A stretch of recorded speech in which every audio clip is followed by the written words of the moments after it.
C'est la toi pensée du jour numéro 294 ou 294, suivant d'où tu m'écoutes. Qu'est-ce qui fonctionne mieux? Un entraînement dit polarisé ou un entraînement dit pyramidal? C'est la question du jour, ou la pensée du jour dont je vais parler. Donc déjà pour définir ces termes, en tout cas d'après ce que j'en comprends, un entraînement polarisé, si on pense au domaine d'intensité, domaine modéré, domaine élevé, domaine sévère. Si tu ne sais pas ce que c'est un domaine d'intensité, va regarder une ou deux vidéos sur ce sujet sur ma chaîne.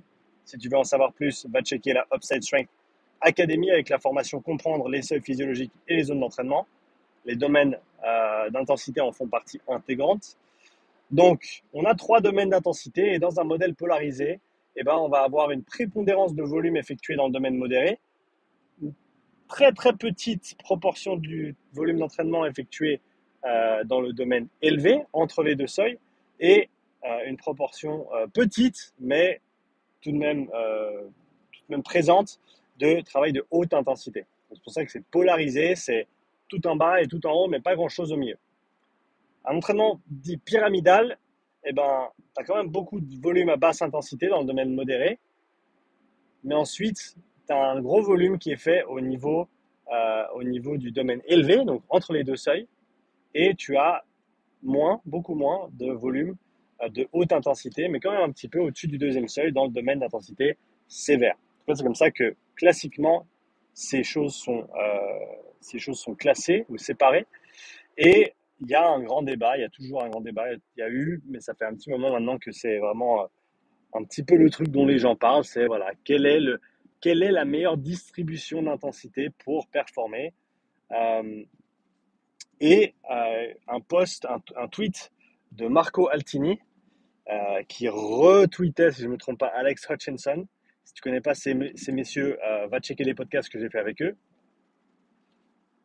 Et qui parlait justement de cette idée, et je le rejoins là-dessus. Euh, Marco parlait de cette idée que, en fait, tout entraînement est polarisé. Tout, toute bonne distribution d'intensité est polarisée. Mais pas polarisée au sens beaucoup de volume dans le domaine modéré, du volume d'intensité dans le domaine sévère et quasiment pas de volume entre les deux seuils. Polarisé dans le sens, quoi qu'il arrive, peu importe la distribution d'intensité que tu utilises, la majorité de ton volume va être effectuée en dessous du deuxième seuil. Et on parle bien sûr ici principalement des sports d'endurance. Principalement des sports d'endurance. Euh, mais je pense que tous les sports peuvent en tirer quelque chose d'intéressant, ça c'est sûr. La majorité du volume sous le premier seuil, donc dans le domaine d'intensité modérée, et ensuite une certaine proportion de l'entraînement qui est faite en dessus du premier seuil. Peu importe où elle est, que ce soit un peu plus de volume entre les deux seuils ou un peu moins de volume en dessus du deuxième seuil, l'important c'est de polariser entre la très basse intensité, donc le domaine modéré, et tout ce qui se passe en dessus. Et tant que tu as cette distribution-là, peu importe si c'est pyramidal, polarisé au sens intensité sévère et très peu entre les deux seuils, euh, tu vas avoir une recette qui est potentiellement gagnante. À savoir qu'ensuite, qu'est-ce qu'il faut utiliser? Est-ce qu'il faut plutôt faire du volume entre les deux seuils? Est-ce qu'il faut plutôt faire du volume dans le domaine sévère? Ça va être extrêmement contextuel. Selon le sport dans lequel tu performes, si tu fais des Ironman, par exemple, triathlon Ironman, ou si tu cours du 3000 mètres steeple, ton événement sportif, ta compétition ne se passe pas dans le même domaine d'intensité. Okay, en Ironman, on va plutôt être en bas du domaine élevé, alors que, voire même en haut du domaine modéré, mais plutôt en bas du domaine élevé, qui tend un peu plus vers le haut du domaine élevé pour les meilleurs. Et un 3000 mètres steeple, c'est plutôt pile poil dans ta zone 5, VO2 max, bien dans le domaine sévère, bien au-delà du deuxième seuil.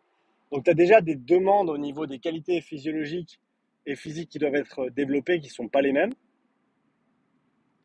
Et donc un entraînement, un séquençage des entraînements ou des blocs d'entraînement et donc des distributions d'intensité au travers de la saison qui n'est pas du tout la même.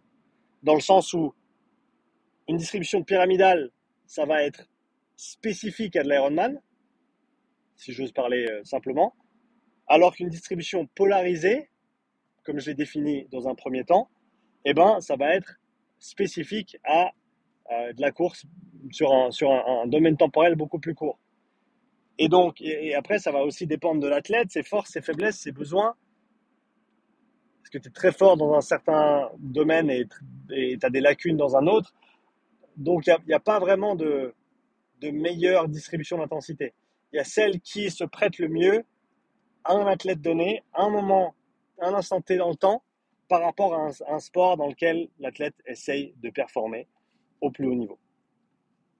Mais quoi qu'il arrive, cette distribution va ressembler quelque chose comme beaucoup de volume en dessous du premier seuil et ensuite une partie du volume, petite partie du volume en dessus du premier seuil. Et encore une fois, quelle proportion du volume est effectuée en dessous du premier seuil, ben, ça va être grandement dépendant du sport, grandement dépendant du moment de la saison.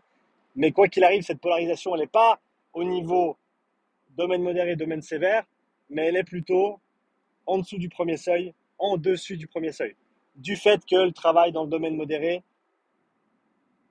a un coût nerveux qui est si bas et un potentiel d'adaptation qui est si grand et qui donc présente un potentiel de développement beaucoup plus élevé.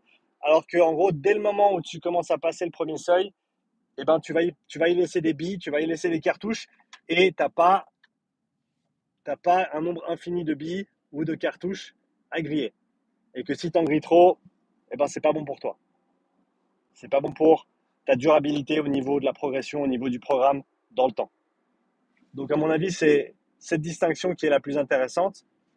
Et encore une fois, amener du contexte dans tout ça, il n'y a pas de meilleure distribution d'intensité. Il y a celle qui convient le mieux à un athlète à un moment donné pour un sport donné. Voilà.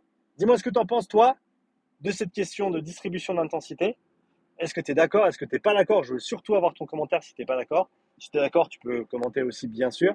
Mais surtout, si tu n'es pas d'accord, laisse-moi un commentaire parce que ça m'intéresse de savoir ce que pensent les gens quand ils pensent différemment de moi, parce que ça m'aide à apprendre. Laisse-moi un petit like si tu as apprécié ce contenu. Et puis, comme d'habitude, abonne-toi parce que c'est gratuit et tu peux toujours changer d'avis. Sur ce, je te souhaite une belle journée et je te dis à bientôt pour la prochaine pensée du jour. Allez, ciao.